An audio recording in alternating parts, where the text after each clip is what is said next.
Bab 1. Ah, sialan. Dalam buku cerita anak-anak yang dibaca Zig ketika dia masih kecil, ada bagian yang menggambarkan kejatuhan seorang pahlawan besar.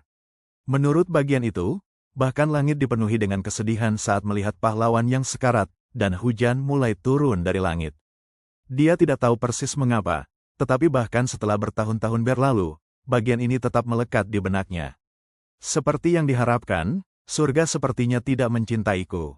Melihat matahari yang cerah tanpa awan yang terlihat, Zig yakin bahwa surga pasti membencinya, apalagi mencintai orang seperti dia. Yah, cukup bisa dimengerti kenapa. Zig bahkan tidak bisa menghitung jumlah orang yang menangis karena dia atau mengingat berapa banyak orang yang telah dia bunuh. Orang-orang memanggilnya Raja Iblis, yang telah membawa kekacauan dan keputusasaan ke dunia ini. Dia tidak terlalu suka makan darah atau daging, tapi dia juga tidak menolaknya saat ditawari, dan dia telah menjalani semacam kehidupan di mana dia menggunakan cara apapun untuk mencapai tujuan.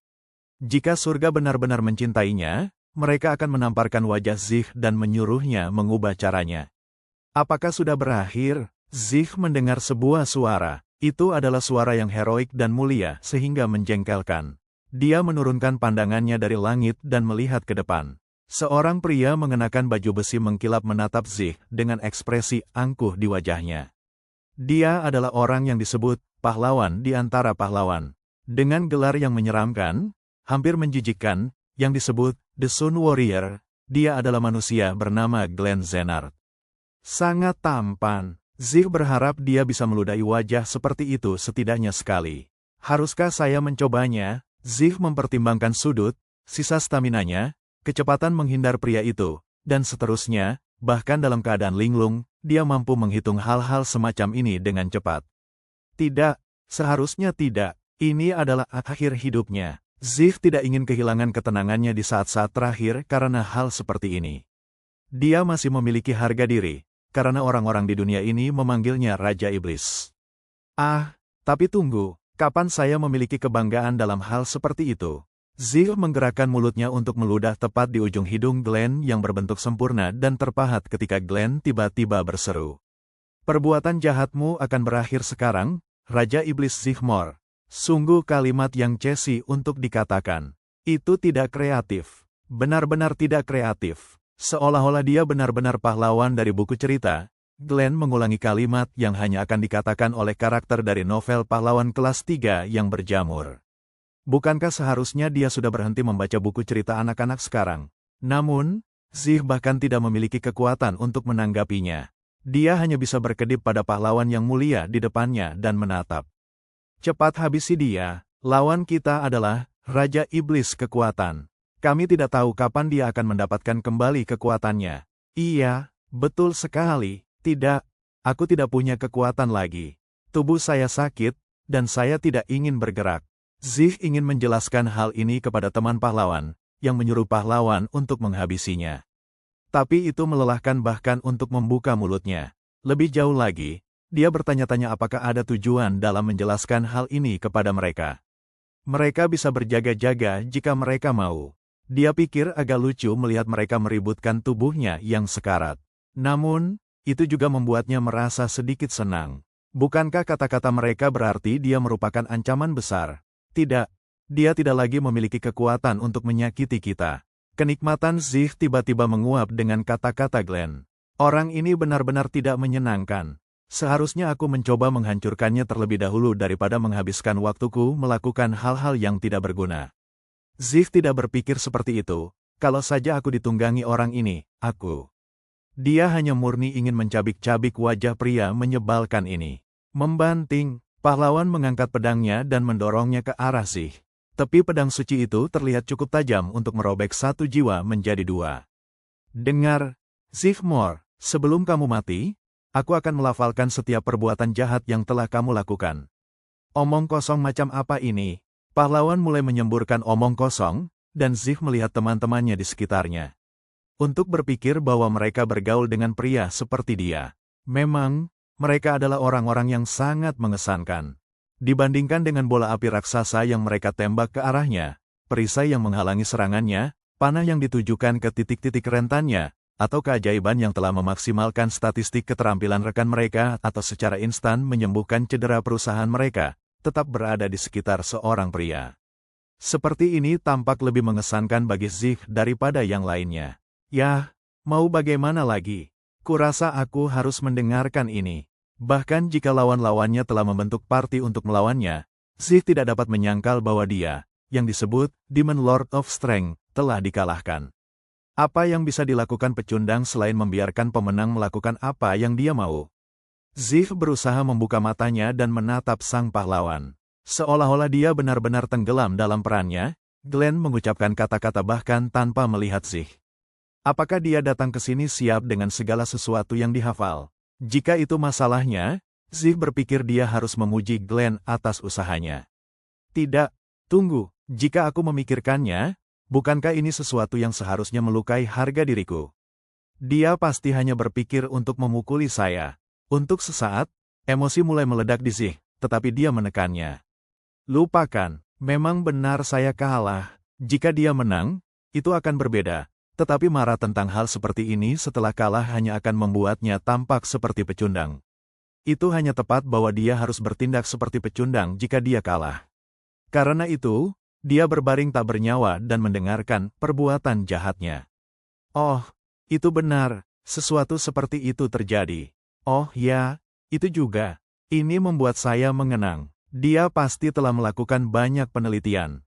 Seperti orang tua yang terjebak dalam ingatan masa lalunya, Zeke mendengarkan semua hal yang telah dia lakukan. Mereka menggambarkan jalan berdarah yang sesuai dengan julukannya, Raja Iblis. Dengan mengingat semua dosa ini, aku menyerahkan penilaian keadilanku kepada Raja Iblis, Zeke Moore. Apa, ini sudah berakhir? Zeke terbangun dari kumpulan ingatan dan nostalgianya yang dihidupkan kembali oleh pidato sang pahlawan. Dia menjilat bibirnya dengan kasihan. Yah, aku menerima hadiah yang cukup bagus saat keluar. Ini benar-benar akhir hidupnya. Zeke dengan hati-hati mengamati sosok-sosok di sekitarnya lagi. Penyihir muda itu memelototinya dengan jijik. Pendekar pedang itu berjaga-jaga untuk melindungi sang pahlawan jika keadaan darurat muncul, dan pemanah juga masih dalam siaga tinggi dengan wajah berhati dingin. Orang suci perempuan itu menangis dan berdoa bahkan untuk orang asing seperti Zeke. Dan akhirnya, sang pahlawan dengan percaya diri memegang pedangnya. Pedang sang pahlawan perlahan naik di atas Zeke, dan dia akan mati begitu pedang itu jatuh. Zeke tahu bahwa dia tidak bisa lepas dari ajalnya. Dia bahkan tidak berpikir tentang berjuang untuk bertahan hidup. Tapi, dia mulai mengumpulkan sisa kekuatan terakhir yang dia miliki. Karena aku dipanggil Raja Iblis, aku tidak bisa mati begitu saja. Seperti Raja Iblis lainnya di buku cerita, dia mengutuk sang pahlawan. Di antara alat sihir yang dia kumpulkan saat berkeliling dunia, ada item yang memiliki efek serupa dengan kutukan. Mereka pasti mengatakan itu disebut kunci yang mendistorsi takdir. Itu adalah nama dari pedang kecil yang dia masukkan ke dalam jari telunjuknya. Sangat merepotkan baginya untuk memasukkan benda itu ke dalam jarinya tanpa mengalami ketidaknyamanan dalam kehidupan sehari-harinya. Tapi berkat itu, dia sekarang memiliki kesempatan untuk memberikan pukulan terakhir kepada lawannya yang menyebalkan, membuat masalah itu sepadan. Itu tidak akan cukup untuk membunuhnya. Item ini bukan untuk sesuatu seperti itu. Tapi untuk seseorang seperti Zeke, yang suka meniduri lawan-lawannya, itu sangat cocok untuknya. Itu adalah pedang kecil yang dapat mengubah masa depan seseorang yang takdirnya telah berubah. Saya tidak tahu bagaimana masa depannya akan berubah. Tapi itu tidak masalah. Semua Raja Iblis lainnya sudah mati. Tidak sulit membayangkan bahwa Glenn Zenard, yang akhirnya membunuh Raja Iblis terakhir, Zeke, akan dijamin memiliki masa depan yang heroik. Bahkan jika masa depan Glenn berubah menjadi lebih baik, itu hanya berarti bahwa masa depan heroiknya akan bersinar sedikit lebih cerah. Tetapi jika masa depannya berubah menjadi lebih buruk, ayo kita ujian, pahlawan. Jika Anda terus berjalan di jalur heroik bahkan jika Anda terkena ini, itu adalah kemenangan Anda. Tetapi jika takdir yang akan Anda hadapi penuh dengan kegelapan, itu akan lebih menyedihkan daripada orang lain. Zeke sangat berharap Glenn bertemu yang terakhir. Satu-satunya hal yang disesalkan adalah tidak ada cara baginya untuk melihat ini terjadi. Jika Anda dilahirkan kembali, saya harap Anda akan menjadi seseorang yang berbuat baik. Seperti seorang hakim yang memberikan penilaian terakhirnya, Glenn berteriak sambil mengayunkan pedangnya ke bawah. Zih, yang telah berbaring tak bernyawa tiba-tiba bangkit. Jika saya mendapat kesempatan, saya akan melakukannya. Tapi tidak sekarang. Dorong, pedang Glenn mengiris tubuh Zih dari bahu kirinya. Bahkan saat tubuhnya diiris, Zih memusatkan semua perhatiannya pada jari telunjuknya. Kemudian, sepotong emas tajam muncul dengan mantap. Glenn tampak terkejut, dan teman-temannya bergerak dengan tergesa-gesa. Tapi aku lebih cepat. Dorong, itu bukan pukulan kritis. Zih dalam kondisi buruk, dan penghalang sihir Glenn terlalu kuat baginya untuk mendaratkan serangan kritis. Tetapi karena kecerobohan Glenn, bila kecil yang dia gunakan untuk menuangkan semua kekuatannya mampu meluncur melalui penghalang dan meninggalkan goresan kecil. Dasar, wajah seperti batu Glenn kusut. Hahaha, berbeda dengan Glenn, Zih ingin tertawa terbahak-bahak. Tapi seperti boneka yang kehilangan semua talinya, dia tidak bisa menggerakkan tubuh dan wajahnya. Ayunan, tubuh Glenn bergerak sekali lagi dan memotong leher Zih. Visi Zih menjadi gelap, tapi sebelum dia benar-benar kehilangan kesadaran, dia pikir dia melihat sesuatu yang bersinar. Apa, ini, adalah, bukan pos, akhirnya. Di sini, kali ini, sempurna. Glenn menggumamkan beberapa hal dengan ketakutan, tetapi kesadaran Zih memudar menjadi kegelapan. Asteris, kicauan, apa, itu berisik di luar. Zih merengut dan berbalik. Ah, sialan, aku tidak bisa tidur dengan suara ini. Setelah bergumam kesal, dia berhenti. Dia dengan cepat bangkit. Saat mengamati sekelilingnya dengan ekspresi bodoh di wajahnya, Raja Iblis kekuatan yang menakutkan tidak ditemukan dimanapun. Dia benar-benar terlihat seperti orang bodoh. Dia mulai menyentuh seluruh tubuhnya. Luka yang cukup parah untuk membelahnya menjadi dua telah hilang sama sekali. Bahkan tidak ada goresan, kulitnya yang kasar dari pertempuran sekarang terasa lembut dan halus. Kemudian dia menyentuh lehernya. Itu telah benar-benar terputus, tidak ada yang bisa membalikannya kecuali mereka adalah dewa. Tapi luar biasa, kepalanya masih menempel di tubuhnya. Apa di dunia? Meskipun dia telah mengalami dunia sepenuhnya dan melalui semua jenis pengalaman sampai-sampai dia mendapatkan gelar Raja Iblis, dia belum pernah mengalami hal seperti ini. Dia bertanya-tanya sejenak apakah statistiknya menghilang dan mencoba menenangkan dirinya untuk mencari tahu situasinya saat ini. Setidaknya aku masih hidup. Dia belum bisa mempercayainya, tetapi itu adalah bagian yang penting. Masa depan yang tertutup baginya telah terbuka lagi. Meskipun dia dengan enggan menerima kematiannya, itu tidak berarti dia tidak akan senang hidup kembali. Zih merasa lebih baik setelah dia memeriksa kembali dirinya sendiri. Tutup, dia melepas benda yang menutupinya. Ini selimut. Itu adalah selimut lembut berkualitas tinggi. Kemudian, dia melihat sekelilingnya. Dia berbaring di atas tempat tidur di semacam ruangan. Ada banyak furnitur mewah dan berkualitas tinggi di ruangan yang luas itu. Itu tidak tampak seperti ruang keluarga pada umumnya. Entah bagaimana rasanya cukup akrab. Zih turun dari tempat tidurnya dan mulai menjelajahi ruangan. Dia melewati cermin yang tergantung di dinding. Zih berjalan menuju cermin. Itu pasti wajah Zih, tapi juga tidak pada saat yang sama. Dia menggosok pipinya dan menggaruk jerawat yang terlihat jelas di wajahnya. Aku menjadi lebih muda. Saat Zih berteriak, wajah di cermin, yang meniru bentuk mulutnya, adalah dirinya yang lebih muda. Bab 2. Ini sangat aneh. Setelah melepas atasannya, Zih memindai seluruh tubuhnya. Otot-otot yang kencang membentuk dan membentuk seluruh wujudnya, tetapi mereka bahkan tidak mendekati otot-otot yang dia peroleh sebagai Raja Iblis. Selama hari-hari itu, dia telah mendorong tubuhnya hingga batas maksimalnya. Bahkan bekas luka besar di punggungnya yang sebesar peta dunia pun hilang. Zih duduk di tempat tidur dan mengatur pikirannya. Aku yakin setelah aku melawan si brengsek itu, Glenn Zenard, aku juga kalah dari teman-temannya dan berada di ambang kematian. Tidak, bahkan lucu untuk mengatakan bahwa dia berada di ambang kematian. Tubuhnya telah terbelah menjadi dua sementara lehernya terpotong, jadi lebih tepat untuk mengatakan bahwa dia telah meninggal. Tapi aku hidup dan sehat. Selain itu, seolah-olah dia benar-benar kembali ke masa lalu, dia juga lebih muda. Ini bukan mimpi. Dia sudah memeriksanya berkali-kali. Pipinya masih perih karena menamparkan dirinya sendiri berkali-kali.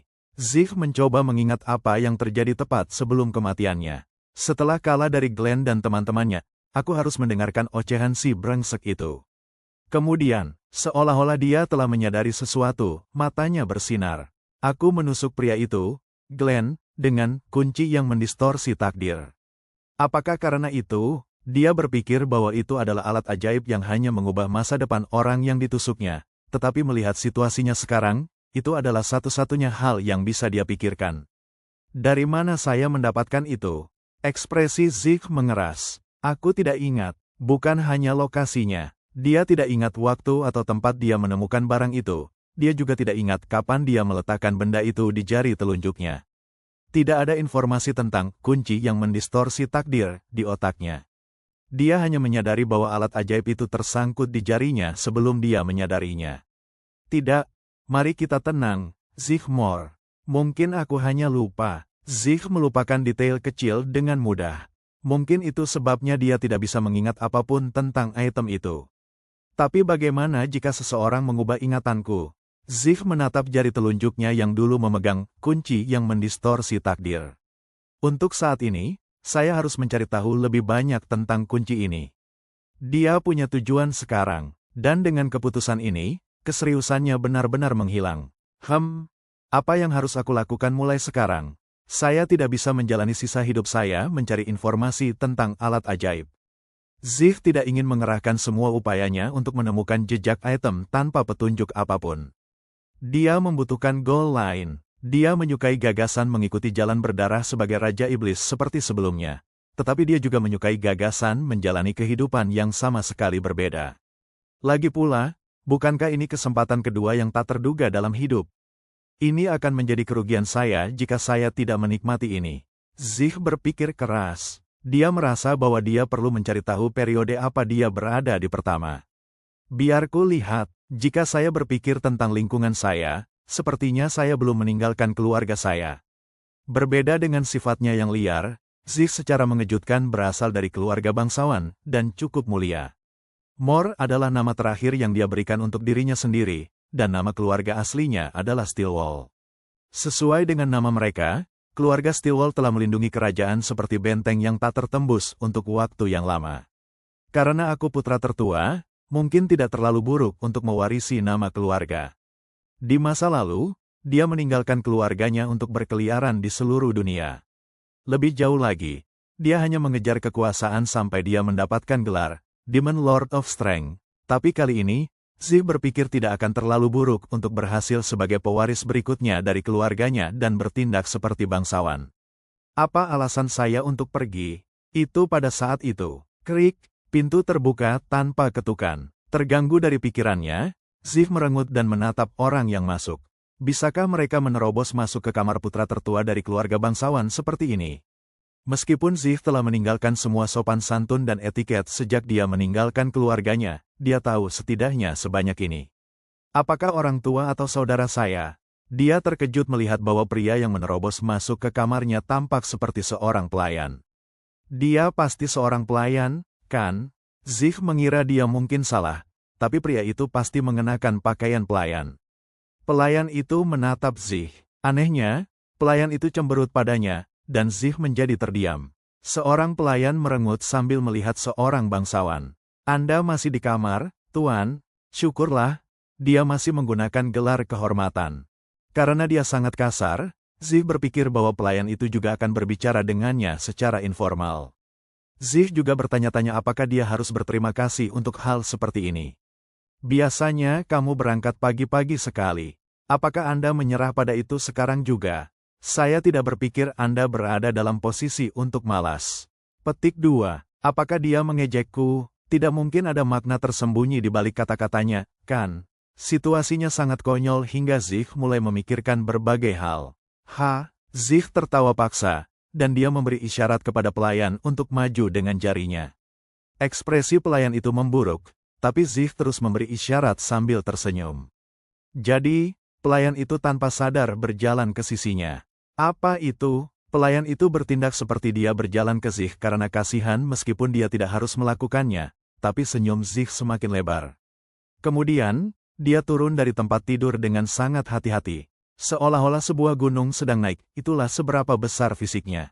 Zig 1,5 lebih tinggi dari pelayan, dan meskipun pelayan normal akan terintimidasi oleh perbedaan fisik mereka, pelayan itu terus memelototi Zig. Zig tidak mengatakan apa-apa untuk sementara waktu dan menatap pelayan itu. Kamu memanggilku, kenapa kamu tidak mengatakan apa-apa? Pelayan itu mengeluh ketika meninju, tinju Zig terbang keluar. Saat menyentuh pipi pelayan, suara keras terdengar. Gemerincing, seperti boneka kertas yang terbang tertiup angin, tubuh pelayan itu terbang keluar dan bertabrakan dengan rak kecil yang tampak mewah. Dia berteriak keras ketika rak itu jatuh, dan pelayan itu terguling seperti kantong sampah. Pelayan itu menggeliat di tanah kesakitan. Seiring dengan beberapa gigi putih sempurna, darah menetes dari mulutnya, dan pipinya langsung membengkak. Wow. Dengan air mata mengalir dari matanya, pelayan itu memelototi Zig dan berjuang untuk berbicara. Sepertinya dia mencoba mengatakan, apa yang kamu lakukan, tetapi karena pengucapannya salah, sulit untuk mengatakannya. Zig mendekati pelayan yang jatuh. Dengan gerakan ini, pelayan, yang telah memelototi Zig dengan kemarahan kekanak-kanakan, mundur sejenak. Senyum di wajah Zig hilang. Itu digantikan oleh niat membunuh yang lebih dingin dari angin musim dingin utara. Zig mengangkat kakinya, mau dan tidak mau bukti. Kegentingan, Zig mulai menginjak pelayan itu tanpa henti. Pelayan itu sepertinya mencoba mengatakan sesuatu seperti, Nyonya tidak akan setuju, tapi ini tidak masalah bagi Zig. Dia terus menginjak pelayan itu tanpa belas kasihan. Pelayan itu, yang sibuk berteriak seolah-olah dia memiliki seseorang yang kuat mendukungnya, sekarang dipenuhi dengan teror di hadapan Zig, yang seperti mesin tanpa ekspresi dengan satu-satunya tujuan menginjak pelayan itu. Bahkan pikiran, dia tidak akan benar-benar membunuhku, kan, telah berubah menjadi, dia benar-benar akan membunuhku jika terus begini. Menabur. Dengan bibir bengkak, hamba itu memohon ampun. Penurunan, Zig menghentikan tendangannya, seolah-olah dia melihat seutas tali jatuh dari langit saat dunia berakhir, pelayan itu buru-buru membungkuk ke tanah. Dia sangat rendah ke tanah sehingga sepertinya dia terjebak ke lantai. Menabur, aku salah. Dia segera memohon pengampunan saat air mata dan ingus mengalir di wajahnya. Zig menurunkan kakinya yang terangkat. Apakah kamu sudah menemukan tempatmu? Pelayan itu mengangguk tanpa alasan, dan Zig tertawa puas. Karena hari ini adalah hari yang baik dan saya menjadi lebih muda, saya harus berhenti di sini. Zig berpikir dia harus memaafkan pelayan pada saat ini tapi membanting, apa yang terjadi? Orang yang membanting pintu hingga terbuka benar-benar berubah pikiran. Zig melihat seorang pria dengan seragam dan pedang tergantung di pinggangnya. Seorang ksatria, pria itu sepertinya setidaknya akan menjadi pengawal keluarga. Karena dia terlihat sangat muda, Zig memperkirakan pria itu pasti telah disebut jenius beberapa kali dalam hidupnya. Apakah dia datang karena teriakan itu? Ksatria itu mengalihkan pandangannya dari Zig ke pelayan dan mengerutkan kening. Ksatria BB Winner, seolah Binner adalah penyelamatnya, pelayan itu merangkak ke arahnya. Apa yang terjadi? Binner bertanya pada pelayan yang menempel di kakinya. Cairkan pria. Orang itu, alis Zig berkedut. Pelayan itu memohon belas kasihan seperti serangga beberapa saat yang lalu. Tetapi sekarang dia memiliki seseorang untuk bersandar, dia sombong lagi. Zig berjalan menuju pelayan sekali lagi. Pelayan itu buru-buru bersembunyi di balik ksatria. Membuang, tangan Binner menghalangi Zig untuk bergerak maju. Apa yang sedang kamu lakukan? Apa, cara ini berbicara? Apakah kamu bertanya padaku apa yang sedang aku lakukan? Tidakkah kamu mendengar itu mengatakan, pria itu, kepadaku? Bukankah cara dia berbicara terlalu nakal untuk seorang pelayan rendahan yang berbicara dengan putra tertua keluarga? Alasan Zig jelas. Seorang bangsawan yang pemarah pasti sudah memotong lidah pelayannya. Binner seharusnya tahu ini juga, tapi dia tetap tidak beranjak dari tempatnya. Aku akan menjaga ini. Tidak dibutuhkan. Saya akan mendidiknya secara pribadi. Aku berkata, aku akan mengurusnya. Zig menatap ksatria itu dan melihat pelayan itu berdiri di belakangnya. Bahkan saat dia kesakitan, pelayan itu tersenyum. Seolah-olah dia mengejek Zig. Apa yang akan kamu lakukan sekarang? Aku sudah memikirkan ini sebelumnya, tapi kamu juga nakal. Binner menyeringai dan berkata, apa yang akan kamu lakukan tentang itu? Apa kau akan memukulku juga? Tidak ada yang menghentikan saya. Seorang yang gagal mengenali tuannya sendiri akan menyerah jika Anda mengalahkannya cukup banyak. Petik 2. Binner memandang Zih dengan cemoohan dan berpikir, karena dia sepertinya tahu tempatnya dan tetap diam, aku bersikap lunak padanya. Apakah dia memutuskan untuk melakukan apapun yang dia inginkan sekarang? Dan dari mana dia belajar berbicara begitu vulgar? Dia benar-benar tidak cocok untuk menjadi pewaris berikutnya. Kalau begitu, silakan. Binner melangkah maju seolah sedang mendorong Zih untuk melakukan pukulan pertama. Wis, Zih mengacungkan tinjunya. Binner tersentak. Dia tidak berpikir bahwa Zih akan benar-benar memukulnya.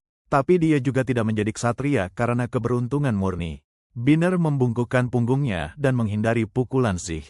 Itu cukup bagus. Binner tahu bahwa Zih secara teratur menjaga bentuk tubuhnya. Tetapi bahkan dengan itu, pukulan Zih terlalu keras. Tapi itu tidak cukup. Zih belum cukup kuat untuk mengalahkan ksatria seperti dia. Saya harus menggunakan kesempatan ini untuk menempatkan dia di tempatnya. Saat Zih mengepalkan tinjunya, Binner menggunakan kesempatan itu untuk membidik perut Zih. Tapi Zih memutar kakinya dan lolos dari serangan Binner. Bam! Setelah berguling-guling, Zih mengangkat tubuhnya ke samping tempat tidur. Jarak di antara mereka semakin melebar. Tapi Binner tidak berniat untuk mengakhiri perkelahian ini dengan mudah. Dia mengayunkan tinjunya ke Zih, yang sekarang mencoba untuk bangun. Binner berencana untuk mengakhiri pertarungan ini dengan pukulan ringan di wajah Zih.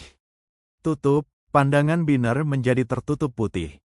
Apa? Itu adalah selimut. Dengan tangannya, Binner dengan cepat menjentikkan selimut yang akan menutupinya, tetapi pada saat pandangannya jelas, tidak ada seorang pun di depannya.